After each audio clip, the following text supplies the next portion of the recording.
Clay and earth have shaped buildings for longer than written memory, rising from the ground in forms as varied as the landscapes they came from. Across Britain and far beyond, people learned to turn soil into shelter, adapting their methods to local weather, local soils, and local wisdom. What seems humble at first glance is, in truth, a story of resourcefulness written in mud. In the southwest of England, builders pressed clay, straw, and small stones together to form cob. These walls were lifted slowly, layer upon layer, usually resting on a sturdy masonry plinth to keep damp at bay. The mixture dried into a solid mass, thick enough to hold warmth through winter. A similar approach appeared in Cumbria and the East Midlands, known there as mud walling or clay daubing. Same idea, different accents. Further east, around the flat fields of East Anglia, people shaped the soil into blocks instead. Clay lump, unfired and mixed with chalk and straw, created homes from the late 1700s right into the 20th century.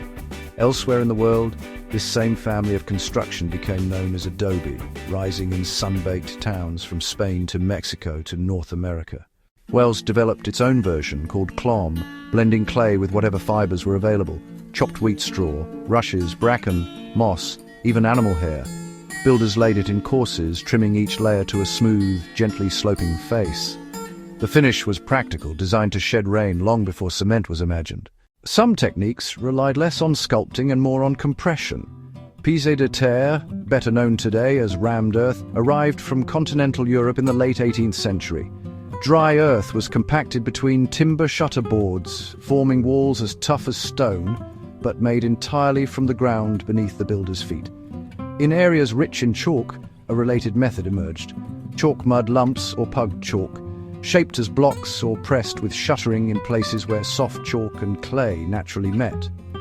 East Anglia also experimented with shuttered clay, echoing rammed earth, but with straw chalk and clay compacted together.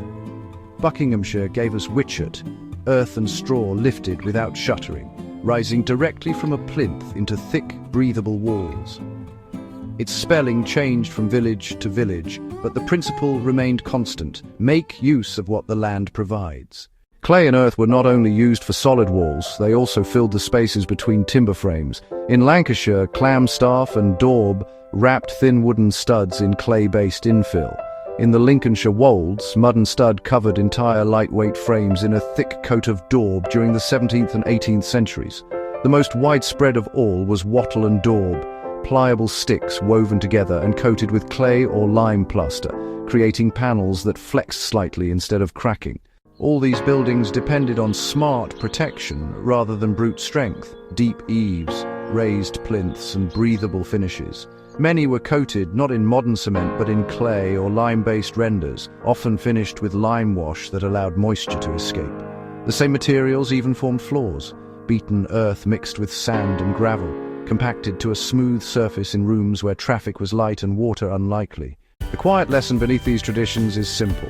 When builders understood their environment, they created structures that worked with the climate rather than against it. As modern construction searches for low-carbon answers, these earthen techniques remind us that innovation sometimes starts by looking down at the ground we stand on. Please remember to subscribe for more.